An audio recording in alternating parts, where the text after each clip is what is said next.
Minista muveani wa useseei wa nthini Kipchumba Murkomen umunthi niwanengane mitalatala ya undu maovisa ma Volisi maile kutumia miio ya kau na kutumia Vinya hainena nandiki mama wonza wa ofisi wa governor wa kaunti ya Samburu Lati Leletit Moralal Murkomen ni wasekana itambe ye kanenga Volisi Mwolooto uyani wo Ben Mosao no kuelesia.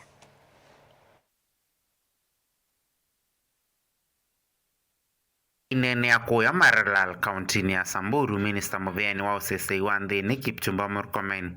na umio Mwolooto wambe wa kuatiwa ni maovisa ma Volisi nthini uthukumi wo kuma oselela muvea uyu wa useseei ula ni yulu wa kutumia Vinya ovamwe na isasi aiweta Mwolooto uyu tauminite na unengelelwe inspector wa Volisi kwenda na katiba mwea wa maovisa ma Volisi kana National Police Act ovamwe na usili wa uyumetoke wa muvea wa koti. I promised the country on Tuesday that I was going to speak. I was going to release today policy directions pursuant to Article 245(4) of the Constitution of Kenya. I was going to issue a policy directive to the IG to make sure that we make it very clear from the Office of the Cabinet Secretary on behalf of the Government of Kenya and the Executive and pursuant to constitutional provisions on how the police officers can manage use of firearm and use of force when carrying out their responsibilities, whether dealing with bandits here or dealing with criminals in urban areas or dealing with goons. Mwolooto uyu uelete undu maovisa ma Volisi mailite kutumia miio ino ya kau kwesi ya moene ovamwe na kusuvia ene nthi kavindani kala mewiani. The policy will be shared officially with all of you, and the contents of that policy will then be cascaded down by the IG through the existing framework to ensure that this matter now, which has attracted a lot of public discourse in the recent past, especially after my visit to Dagoretti and Kikuyu police station, I thought it was necessary to put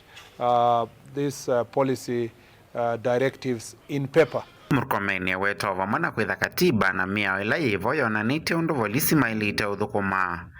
mwiao uyu wikwatiwa kuweta vamwe uthukumi wa kimiao na ula wa Volisi. The good news is today, this morning, I have dispatched the policy to the IG, and it will be shared to the public, giving various recommendations on how they can be able to use force, when they can use force, what is the prevailing legal framework, including incorporating decisions of the court insofar as matters of use of force is concerned. And I want to assure the country that this is the first policy directive I'm giving since I became CS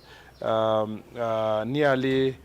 8 months ago, and this is the only prevailing policy directive on use of force and use of firearm by police officers to either protect themselves and protect members of public, and also when dealing with and apprehending criminals. Vilingi wa Mavuti TV nyeneta wa Ben Mosao.